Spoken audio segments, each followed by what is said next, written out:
Hello, everybody, and welcome back to the podcast. So, I want to open up a really important conversation today. One that has been, well, at the time of this recording, recently coming up as actually questions inside of my program, Her Year, in terms of like how to deal with getting unsolicited advice, but then also how to make sure you aren't giving it. But also, what's been coming up in my DMs is really, it is actually just reflecting a much bigger pattern in our culture. And it's the tendency to offer unsolicited advice, especially when it comes to personal choices like pregnancy, birth, or any really personal decision. I know this can be a really challenging thing that a lot of you deal with also, especially living in the US around the political climate. I know that a lot of people dealt with it. I had a lot of clients asking me questions about it when the election was going on. And so it can happen in so many different areas of life. And I want to preface that I know people mean well. When someone is giving unsolicited advice, most of the time they are meaning well to you. But when we offer our opinions without being asked, it is often less about helping people and more about soothing our own discomfort. It can be from this subtle need to control, to be right, to feel significant. And for the women in this community and also the men in this community, we are women who are doing the work to embody our feminine energy. You are becoming a high caliber woman in how you move throughout the world. And so it's really important to understand how you communicate reflects your inner world. So in this episode, we're going to keep it as a nugget. So it's going to be short, sweet, compact, and to the point. And I am going to unpack the energetics of unsolicited advice, how it actually can really erode trust and connection in a relationship, and then what true embodied communication actually looks like.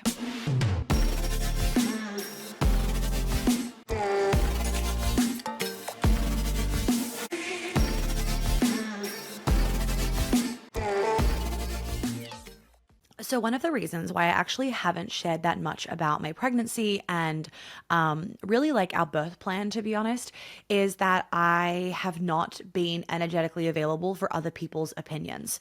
And this isn't because like I don't want to know all the possible options out there. I've done that for myself. It's actually because I am so rooted in our choice, not just my choice, but what my husband and I have decided, that I don't need somebody else's opinion. And that's just what it is. Unsolicited advice is very often from somebody else's opinion. The thing with unsolicited advice that I want you to all make sure you understand is that it's advice that has not been asked for. If somebody has asked you for advice, that is solicited. So therefore, they are open to receiving it. They want to hear your thoughts. They actually want your advice and therefore give it, right? Because they have asked. That is solicited advice. I even practice this in my coaching. I did this the other day, actually. I said to one of the women that was asking me a question inside the Queen Alchemy Telegram group, because you can all ask me questions in there. And she was sharing something or other. And I was like, I don't want to give unsolicited advice. So tell me if you have a question around this. She was sharing an experience that she was having, I think, in her relationship. And there was no question in the message. And so I'm not just going to like give my thoughts or give my advice or tell her what to do unless she actually wants to be told that. And one of the reasons why this is really important in the work that I do is because I am really big on autonomy, and I'm really big on trusting your own intuition and your decisions. And so I, even from a coaching standpoint and a healer standpoint, never want to give I never want to give you an answer that you're actually not asking for, because my goal is actually for you to get to a place where you can trust yourself. So I'm not then going to step in the way of that by giving you unsolicited advice when you haven't asked for it. So what really sparked me to come on was actually that I had somebody inside of Her Year ask about unsolicited advice and how can we make sure that we're not giving it, which was a really beautiful question to be asked. And it's like, that's the kind of women, high caliber women inside of Her Year, and also just that are inside of my community, which is amazing. But what also really sparked it was that Olivia was sharing, and I don't go into my DMs really anymore, except for like sometimes I'll be on Instagram and somebody DMs something and it pops up the top, so I'll just reply to it myself, kind of thing. But Olivia was sharing how there's just been these like women that are just dumping their opinions and their feelings about my choices in my pregnancy. And I think this is a really important topic to talk about in terms of pregnancy, because there are so many options. There's no right or wrong, in my opinion. What actually it is just like a personal choice, right? It's understanding that what you feel is safe for yourself and safe for your body and safe for your baby is actually kind of subjective. You might say, well, no, I know statistically it is safer for you to not eat raw fish. And I could say, well, actually, that's incorrect because the statistics show elsewhere, like show that actually it's totally safe for you to eat raw fish if you know where the soil is coming from, because you're more likely to get food poisoning from lettuce. But I'm not going to sit here and have an argument with somebody. The reason why is because I don't feel the need to prove myself to anybody. When you are feeling entitled to give somebody advice, whether you know this person or whether you don't, it doesn't matter whether this person is your husband. Like, this episode is not just for like, don't DM people unsolicited advice. It's also, or like unsolicited thoughts and your opinions. It's also about, don't say this to somebody else in your life, because when you feel entitled to give that unsolicited advice, it actually reflects a deeper issue going on for you.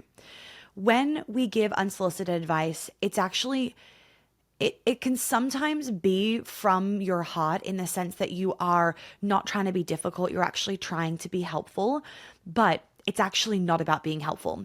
Giving unsolicited advice is actually about feeling insecure, and it's a sneaky way to try and assert control, and it's a sneaky form of self-importance, is what it is. You are thinking that your opinion or your perspective or your experience is more right than somebody else's, rather than just being secure in your choices and letting the other person be secure in their choices, even if you don't understand it fully. And this is also a practice of respect. When you really have deep self-respect, you also respect other people. Like, I was saying this to my team the other day when they were sharing, some of the DMs, and just like, well, they weren't sharing their DMs. They actually don't get to me. Like, in terms of like, they're not going to read them to me because they're like, it's just stupid. But they was just saying how like, it's, maybe this can be a good talking point of, people don't realize sometimes that unsolicited advice is actually more of a reflection on them. It's not a reflection on like me or anything. You guys have been telling us how you have been loving the private podcasts that we've been putting together for different programs. And if you're in a program and there isn't one yet, just wait. We're slowly working on it all behind the scenes. But a lot of programs now have them, like Be a Lover, Not a Mother, the Feminine Female Breadwinner. And we've also been, like New Year's Eve Bundle, Her Year has it. We've also been implementing it for parts of programs. So Queen Alchemy now has it with the meditations, for example. But what we've also done is for the free masterclasses. So if you have watched, or if you haven't, you absolutely need to.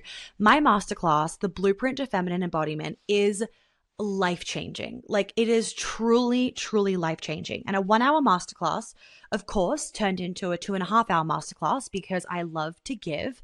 And I wanted to give you guys all of the information possible on helping you to really understand what it actually takes to be in your feminine. Not what Instagram says or Pinterest says or gives you that like list of like feminine, masculine. No, what it truly means to be embodied in your feminine energy. So we did that masterclass, 2.5 episodes. We understand that's a lot to sit down and listen to or watch. So what we've also done, yay, is we have broken up this masterclass into 13 mini episodes that you can get access to on a private podcast. So even if you have got the masterclass like prior to this and you're like, oh my God, I want to get the private podcast, all you have to do is go to the masterclass page. The link is below, and then you'll see the option to sign up to the private podcast. Follow those instructions and you will get the link to the private podcast in your inbox. And that is how you can then listen to these bite-sized chunks, which is also really nice because you can come back to bite-sized chunks if you need to re-listen to something. And it's right there on your phone. So you can easily be listening to the masterclass for the first time or for the 5th time on your walk. And this way there is literally nothing cock blocking you from getting this really, really valuable information that truly can change your life, or at least like validate why you potentially haven't been getting results, because you've been doing it the wrong way. You've been thinking that dancing around your bedroom is going to make you feel feminine when actually you still feel like you're a control freak. So make sure that you have registered for my masterclass, the Blueprint to Feminine Embodiment. Either register it for the masterclass version so that way you can see all of the pretty slides and the pictures and absorb it that way. Or if you don't want to see the slides, you don't want to see the diagrams, then you can you can do both. Then you can register for the private podcast and listen to it on your phone when it suits you. So all the links are below. Let's jump back into the episode. When we are giving unsolicited advice, you're also not respecting the other person's choices, experiences, journey, opinion. I even think about sometimes I'll see the Instagram comments and I'm just like, why do people feel the need to voice this? Like, leave the woman alone. Leave the woman alone. Even if you're wanting to nitpick something that she said, why? Think about it. Why do you need to assert yourself, and nitpick because some little thing that this woman has said? I'm thinking of an example. I'm not going to go into the details, but why do you need to nitpick what this woman has said as completely incorrect? And what it is it's this self-importance, and we can tell ourselves, here's the thing, and this is why it's most people aren't doing this from a malicious place. We can tell ourselves, well, I want her to understand that this, is actually not what, basically I saw a reel, for example. I'm just going to say it. Basically, I saw a reel and this woman was sharing how she had natural birth, but actually she was induced, and she just meant natural as in she pushed the baby out of her vagina, right? And of course, everybody in the, well, not everybody, there was a bunch of, Karens in the comments needing to explain how that's not a natural birth and blah, blah, blah. And I get it, because from their opinion, when you are getting induced, it's not a fully natural birth. But from my opinion, I'm just leave the woman alone. And this isn't about someone's opinion is right or wrong, or my opinion is more right. What this is about is, where does that need to assert yourself come from? Because when I saw the reel, I thought the exact same thing of well, you were induced. That wasn't actually a fully natural birth, right? But then to somebody else, they're every birth is natural. But in the context of this, what she was talking about was that she pushed the baby out of her vagina. She didn't have to get a C-section, blah, blah, blah. And so when everyone's trying to assert their opinion in there and everyone's trying to give their perspective, and this has really started to pick up a lot more these days than I've ever seen before, especially online, what it does is it just shows your insecurity in yourself and your lack of respect in yourself. Because I think about it, when I see these things, what do? I'm moving on with my day. I don't feel the need to say something, because is it actually going to really help this woman? No. All it's going to do is it's going to make you feel a little bit better about yourself, because what it's going to do is it's going to make you feel like you're right. Right? It's that sneaky form of self-importance that you know all the details, that you are correct, that you have this significance, if that makes sense, versus having such deep internal significance that you don't need to share it with anybody. You don't need to blast it on the internet. You don't need to blow up someone's DMs that you do not know and think that that's going to give you significance, because even still, the significance that you get from sending me some long DM of your thoughts of what I'm doing during my pregnancy, one, I don't even read it, so it's not even actually getting to me. But two, you still don't have any significance in my life. You haven't made me change my mind. You haven't done anything. All you've done is you've made yourself feel a little bit better about the fact that you didn't agree with what I was doing. And instead of being able to just be okay, I don't agree with what Monica's doing, and just let me be, what do you have to do? You have to assert yourself.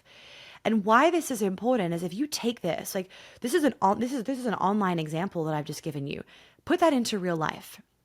Put that into a dialogue with your lover. How do you think that is going to turn out? It's probably not going to turn out very well, because what you've done is you've dismissed somebody else's experience, somebody else's truth, because you think that your truth is more right, rather than actually being able to sit with and feel regulated in your body of, my truth can be right and their truth can be right. You can do whatever you want to do in pregnancy, and I can do whatever I want to do in pregnancy. Your partner can do whatever he wants to do on his Saturday morning, and I can do whatever I want to do on my Saturday morning. And if you feel the need to assert this control, do you think, especially woman to man, I mean, this is how it's going to go woman to man, it's emasculating him. You immediately just put yourself into this mother role. Ew. And if he was to do that to you, what's he done? He's degraded you, right? You've made him feel less than by saying it to him, and he's made you feel less than as well and feel judged and ridiculed and not seen and not respected. Remember, this is not about you have to agree with the person. This is about realizing that just because you don't agree doesn't mean you need to give your 2 cents. So I said this in the beginning, I want to bring this back. Soothing our own discomfort. Do you feel uncomfortable when you see somebody else's choice or hear somebody else's political, opinion or decision or whatever it is? Can you sit with that discomfort or not? Because when you can't sit with the discomfort, that can be another reason why you then feel the need to project your thoughts and your advice onto this person because now you feel more comfortable. Can you see how that's not like a high quality behavior? Like just maybe me talking about this even and kind of breaking down what's really happening when you're giving unsolicited advice can help you to understand like, wow, this is actually not coming from a place of love. And I say this as somebody that like my name means to advise and counsel. I loved giving advice when I was younger. I loved, sharing it with people and whatnot. But it wasn't until really like 8 years ago when I got into this coaching space that I actually realized it's coming from an insecure place. It's not helpful to somebody unless they've asked to share advice with them. So I, just like you, really thought giving that unsolicited advice was helpful, but it's actually not helpful, right? It is coming from that insecure place. And we are all wanting to be high caliber women and men. We are wanting to be grounded and secure in ourselves. And so when we're in that energy, you do not need to project your opinions onto others. When you're in that energy of being grounded and secure and like that high caliber person, you can hold space for a difference and trust people to live their own lives, right? Being a high quality woman or man means knowing when to speak and knowing when to zip it. Honestly, respect is like expressed in restraint half the time. Truly. I say this same thing with boundaries to clients. I'm like, sometimes a boundary is not saying anything at all. We often think that we always have to speak our truth, speak our words. And actually, that was one of the things that Olivia shared that was like, wow, people are getting really tripped up on this. In one of the DMs, it was like, you've taught us to speak our truth, so I need to speak my truth to you. And it was like, again, the dumping in her opinion. I'm like, that is not speaking your truth. Ladies and gentlemen, you need to practice discernment. Speaking your truth does not mean that you can just dump your truth on other people. And this is a really negative thing that I am seeing happen in the personal development space. It's kind of like what I'm seeing where people think that, oh, I got to practice drawing my boundaries. So I'm just going to draw boundary to everybody. And it's like, that's not drawing boundaries. What you've done is you've just pushed a pile of people out of your life and you've made people feel unsafe. If you do not know how to practice discernment with speaking your truth or drawing boundaries, for example, you will not be able to live as a respectful, like grounded human adult in this world, because there are times, like, ladies and gentlemen, there are times, we actually talked about this in the beginning of her year, and I had so many women being like, thank you for saying this, because like it's never landed for me to just feel like, oh, I can just, not go to the family dinner if I don't want to go to the family dinner, and I can just draw boundaries here or there and like push these people out of my lives because quote unquote boundaries. Like, no, you need to have your boundaries, but guess what? You also need to be able to do uncomfortable things as an adult, to do things that you don't want to do and not think, oh, I'm crossing my own boundary. Like, no, it's just part of the human experience. Sometimes there are things that we don't want to do, and it's not you fully crossing a boundary. It's just actually part of being in a relationship, or part of being an adult, or part of being a good coworker, or whatever it is. And it's similar with speaking your truth. If speaking your truth just means that you don't know how to zip it, that tells me you actually don't know discernment. You do not know the difference between when it is appropriate to speak your truth and when you have now truly potentially ruined a relationship, when you have broken trust, when you have made somebody feel uncomfortable. I've talked about this before on the podcast, and we talk about this in some of the relationship modules as well in her year that were from Embodiment of Dating #2 that we merged with her year. And that is the very real thing of over communication. And over communication, which can also come in like this whole, I'm speaking my truth, I'm speaking my truth. And there's no filter, basically. What that can do is it actually can ruin a relationship because you have made the other person feel so uncomfortable because you are not able to discern the things that are disrespectful to say out loud, that aren't appropriate to say out loud, where you've made the situation about yourself, for example. I actually talk about this on the episode, The Dark Side of Personal Development, where some people are not practicing that discernment with personal development. And what it's actually causing them to do is become, frankly, emotionally manipulative.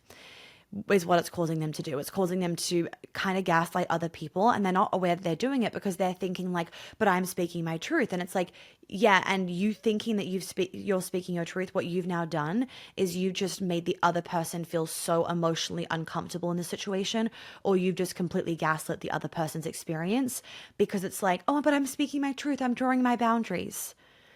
Respect is expressed in restraint as well. And energetically, this is leadership. If you cannot master everything that I've said in this episode in daily life, how are you supposed to attract a beautiful partner? How are you meant to hold a deep relationship or have amazing deep polarity or lead with feminine grace? You cannot, because part of doing all of that, part of speaking your truth and drawing boundaries and like zipping it, right? Being an adult is practicing discernment. It's like you have to practice discernment of when it is appropriate, which is basically when you're asked, when it is appropriate to give the advice and when it is not appropriate. When it comes to speaking your truth, is this actually going to lead to a better outcome? So you dumping your opinion on somebody that hasn't asked for it, do you know what that does? Is it actually says more about you. So you haven't positioned yourself in a good light. You shouldn't have, quote unquote, spoken your truth in that moment, because what you can do is, you can speak to your truth to yourself. You don't have to change your opinion because of what somebody else has said at the dinner table. What you can do is you can actually practice this beautiful thing called being an adult.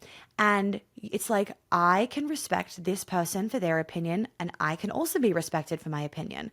This has been a thing that I've noticed a lot more since living in the US, more in terms of politics.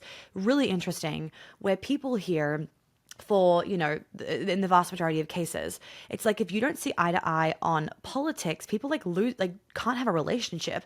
They disrespect the other person. I'm like, that's so interesting to me. I would just think that as adults, you would understand that you can still respect somebody and not agree with them.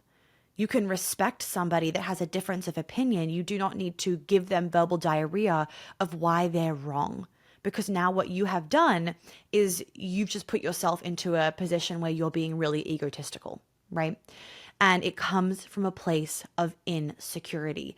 I want you to be so secure in your decisions, in your opinions, in your truth, that somebody could say to you the complete opposite and basically tell you all the reasons, like without knowing your truth, all the reasons why your decision is the dumbest decision. And you're like, cool, still doing it. And that's why it's like, if I'm getting unsolicited advice in my DMs, it's like, I don't care, I'm just going to delete you, or if you don't stop, I'm going to block you.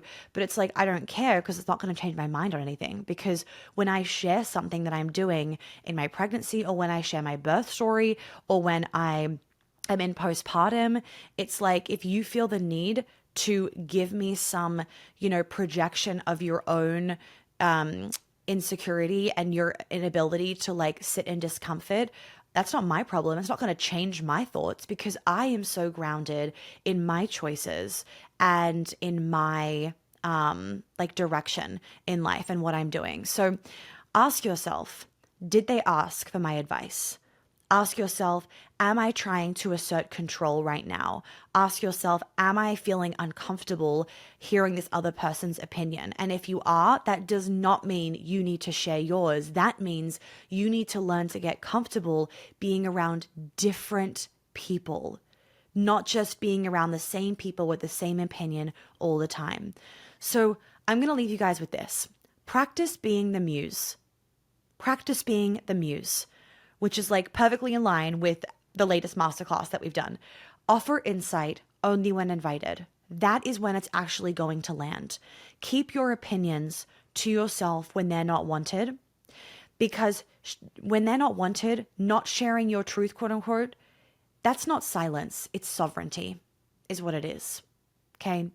Please make sure that you listen to, if you've loved this, I would also make sure you listen to the Dark Side of Personal Development episode. You guys have eaten that episode up and found it incredibly tangible in helping you to discern like what is helpful for me to be engaging in personal development, and what is then like, where is the line in the sand, essentially, because I'm not that person that just tells you you need to be like some enlightened human being. Anyone that thinks they're enlightened or better than somebody else is actually the least enlightened person. So I'm going to leave you guys with that. This was fiery. It was rapid. It was definitely a longer nugget than I actually thought it would be. So it's going to be a whole episode, and I will see you guys soon.